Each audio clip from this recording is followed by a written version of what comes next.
여러분, 오늘 들려드릴 이야기는 정말 믿기 어려운 일이에요. 독일의 한 기자가 아프리카 케냐의 작은 마을에서 목격한 기적 같은 일인데요.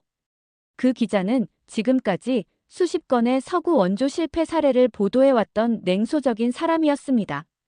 그런데 음가 마을에서 만난 현지 교사 조앤이 한 말이 모든 걸 바꿔놓았죠. 한국이 우리 마을을 완전히 바꿔놓았어요. 처음엔 또 다른 기업 홍보인 줄 알았던 안나 바움 기자. 하지만 그가 직접 본 것은 단순한 기술 지원이 아니었습니다. 이건 정말 생명을 구한 이야기였거든요. 과연 한국이 아프리카에서 어떤 기적을 만들어냈을까요? 작지만 강한 나라 대한민국. 당신의 구독은 우리의 진짜 이야기를 세상에 알리는 힘이 됩니다. 시작 전 구독, 좋아요, 알림 설정 부탁드립니다. 독일 공영방송 기자 안나 바움은 케냐 음가 마을에 도착했을 때 또 다른 실망을 각오하고 있었어요.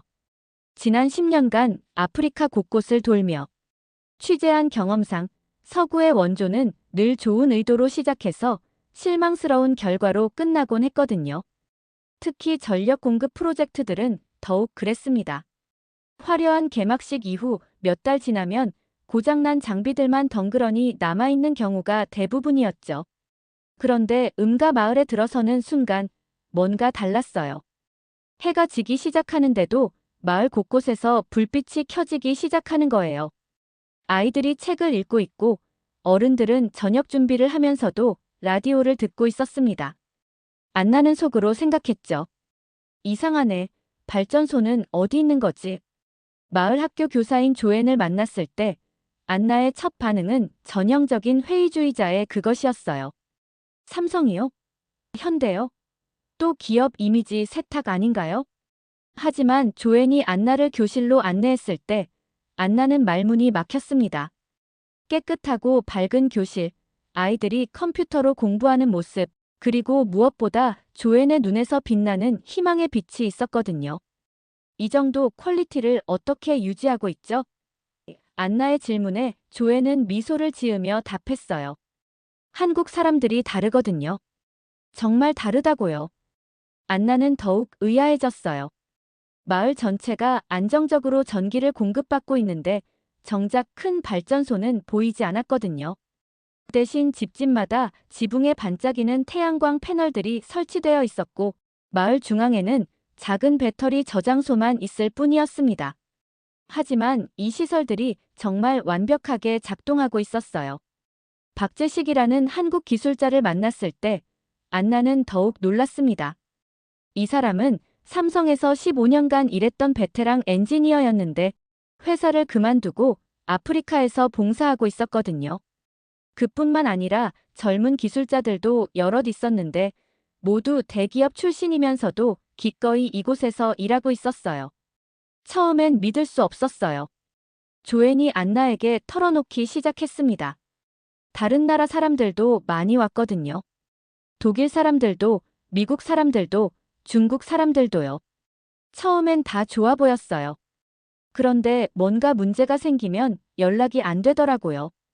부품이 고장 나도 교체할 방법이 없고 기술을 가르쳐 준다고 해놓고는 며칠 만에 떠나버리고요. 조앤의 목소리에는 과거의 실망이 배어 있었어요. 그래서 한국 사람들이 왔을 때도 별로 기대하지 않았어요. 어차피 똑같을 거라고 생각했거든요. 그런데 조앤은 잠시 말을 멈추고 안나를 바라봤어요. 이상하게 달랐어요. 정말 이상하게. 박재식과의 인터뷰는 안나에게 새로운 관점을 열어주었어요. 저희 한국도 예전엔 전기 없는 나라였거든요. 박재식의 첫 마디였습니다. 제가 어렸을 때만 해도 정전이 일상이었어요. 촛불 켜고 숙제하고 겨울엔 연탄불로 겨우 버티고. 그런 기억이 있으니까 이 사람들 마음을 알 수 있는 것 같아요.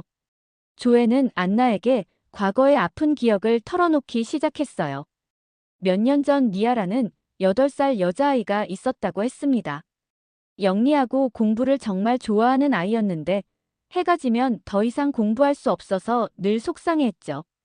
어느 날 밤 니아는 촛불을 켜고 책을 읽다가 그만 화재 사고가 일어났어요. 니아는 목숨을 잃었고 조에는 교실에서 울부짖으며 하늘을 원망했다고 해요. 그때 정말 무력했어요. 조엔의 눈에 눈물이 고였습니다. 아이들이 공부하고 싶어 하는데 해가 지면 아무것도 해줄 수 없었거든요.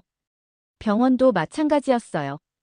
밤에 응급 환자가 생겨도 제대로 치료할 수 없었고요. 안나는 이 순간 깨달았어요. 이건 단순한 기술의 문제가 아니라 생명의 문제였다는 것을요. 전기가 없다는 건 그냥 불편한 게 아니라 정말 생과 사의 문제였던 거죠. 박재식은 조용히 말했어요. 니아 같은 아이가 더 이상 생기면 안 된다고 생각했어요. 그래서 저희가 온 거예요. 안나는 본격적으로 다큐멘터리 촬영을 시작했어요. 한국 기술진들의 작업 과정을 지켜보면서 그들이 얼마나 세심한지 놀라지 않을 수 없었습니다. 다른 원조 프로젝트들과는 완전히 달랐거든요. 먼저 한국 기술자들은 마을 사람들과 함께 앉아서 정말 오랫동안 이야기를 나눴어요. 전력이 언제, 어디서, 얼마나 필요한지 꼼꼼히 조사했죠. 그리고 아이들이 언제 공부하는지, 병원은 언제 가장 바쁜지, 여성들이 언제 요리를 하는지까지 세세히 파악했어요. 우리는 태양광 패널만 놓고 가는 게 아닙니다. 박재식이 안나에게 설명했어요. 사람을 남기고 가는 거예요. 정말 그랬어요. 한국 기술자들은 현지 사람들, 특히 여성들에게 기술을 가르치고 있었거든요. 패널 청소하는 법, 간단한 고장 수리하는 법, 배터리 관리하는 법까지 모든 걸 차근차근 알려주고 있었어요. 안나가 가장 인상 깊었던 건 24살 여성 아키라였어요. 아키라는 처음엔 글자도 제대로 몰랐는데 한국 기술자들이 와서 차근차근 가르쳐준 덕분에 이제는 전기 기술자가 되어 있었거든요. 처음엔 무서웠어요. 전기라는 게 위험한 거라고 생각했거든요. 그런데 박재식 선생님이 정말 친절하게 마치 딸을 가르치듯이 알려줬어요. 아키라의 얼굴에는 자신감이 넘쳤어요. 이제 저도 가르칠 수 있어요. 다른 마을 여성들에게도요. 안나가 음가 마을에서 가장 감동적인 순간을 목격한 건 어느 깊은 밤이었어요. 임신한 여성 아미나가 갑자기 진통을 시작한 거예요. 예전 같았으면 촛불이나 손전등에 의존해야 했을 텐데 이번엔 달랐습니다. 마을 진료소에 환한 불이 켜지고 의료진들이 안전하게 분만을 도울 수 있었거든요. 새벽 3시 건강한 아기가 태어났어요. 아미나는 갓 태어난 딸을 품에 안고 말했습니다. 이 아이 이름은 루미예요. 빛이라는 뜻이거든요. 안나는 이 순간 눈물을 참을 수 없었어요. 루미라는 이름이 얼마나 적절한지 이 아이가 정말 빛 덕분에 안전하게 태어날 수 있었다는 걸 생각하니까요. 우리가 키운 아이예요. 아미나가 안나에게 말했어요. 한국이 준 아이죠. 이 말을 들은 순간 안나는 자신이 지금까지 취재해온 모든 원조 프로젝트와 이 프로젝트가 얼마나 다른지 확실히 깨달았습니다. 이건 단순히 기술을 주고받는 게 아니라 정말 생명을 살리는 일이었거든요. 박재식도 그 자리에 있었는데 루미를 보며 조용히 미소 짓고 있었어요. 니아를 잊을 수 없었어요. 그가 안나에게 말했습니다.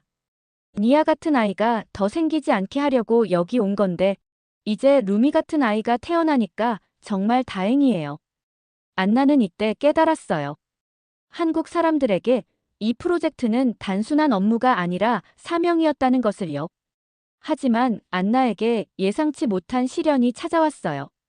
독일 본사에서 연락이 온 거죠. 안나가 보낸 영상들을 검토한 편집부에서 문제를 제기한 거예요. 안나, 이거 너무 홍보 영상 같은데요? 객관성이 부족해 보여요. 편집장의 목소리에는 불만이 가득했어요. 안나는 화가 났어요. 그게 문제라니까요. 안나가 화상통화로 항의했습니다. 좋은 일이 일어나고 있는데 그걸 보여주는 것도 문제라고 하시는 거예요? 우리가 항상 실패 사례만 보도해왔으니까 성공 사례는 믿지도 않으시는 거 아니에요? 편집부는 더욱 강하게 나왔어요. 시청자들이 원하는 건 비판적 시각이에요. 이런 감동적인 이야기는 다른 채널에서 하세요. 결국 보도 유보 결정이 내려졌고 심지어 편집팀에서는 안나가 찍은 영상들을 삭제하려고 했어요. 그 순간 안나는 결심했어요. 지난 20년간 기자로 살아오면서 이렇게 확신에 찬 적이 없었거든요. 이 이야기는 반드시 세상에 알려져야 한다고 생각했습니다. 안나는 몰래 영상 파일들을 개인 저장 장치에 백업했어요. 그리고 회사를 그만둘 각오로 이 영상을 세상에 공개하기로 결심했습니다.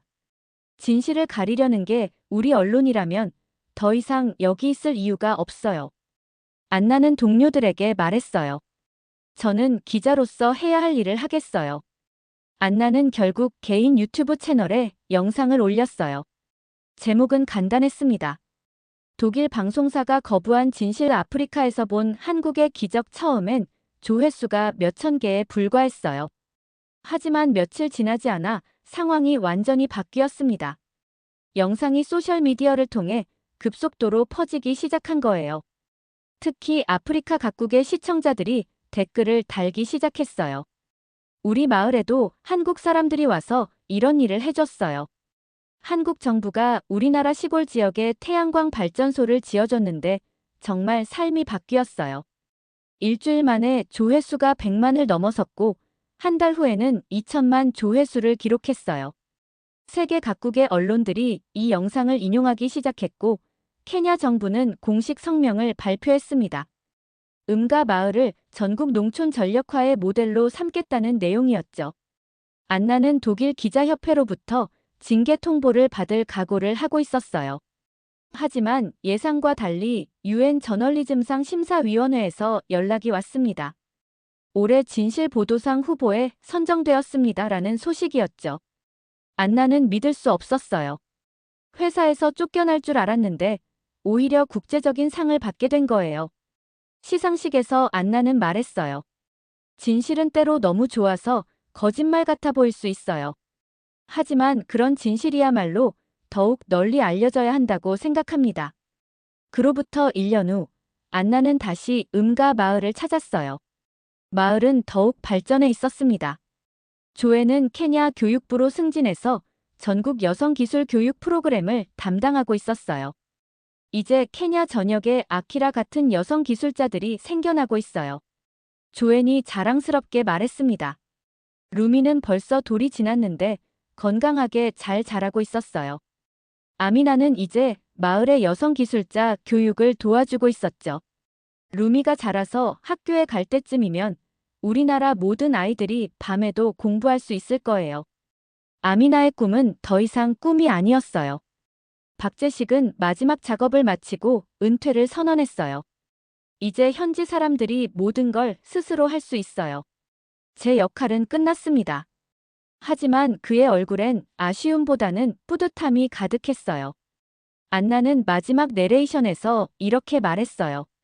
저는 처음에 이걸 기술 지원이라고 생각했어요. 하지만 틀렸습니다. 이건 기술이 아니었어요.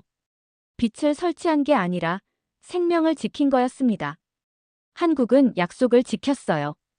다른 누구도 지키지 않던, 아니 지킬 수 없다고 생각했던 그 약속을 말이에요. 안나의 목소리가 울렸습니다. 진짜 원조는 물고기를 주는 게 아니라 물고기 잡는 법을 가르치는 거라고 하잖아요. 한국은 그보다 더한 일을 했어요. 물고기 잡는 법을 가르치고 그걸 다른 사람들에게도 가르칠 수 있게 만들어준 거예요. 그리고 무엇보다 절대 포기하지 않았어요. 화면에는 루미가 엄마 품에서 웃고 있는 모습이 비쳤습니다. 그 뒤로 환하게 불 켜진 마을의 야경이 펼쳐졌어요. 니아가 꿈꿨던 그 세상이 드디어 현실이 된 거였습니다. 작지만 강한 나라 대한민국. 당신의 구독은 우리의 진짜 이야기를 세상에 알리는 힘이 됩니다. 다음 감동 실화도 궁금하시다면 구독, 좋아요, 알림 설정 잊지 마세요.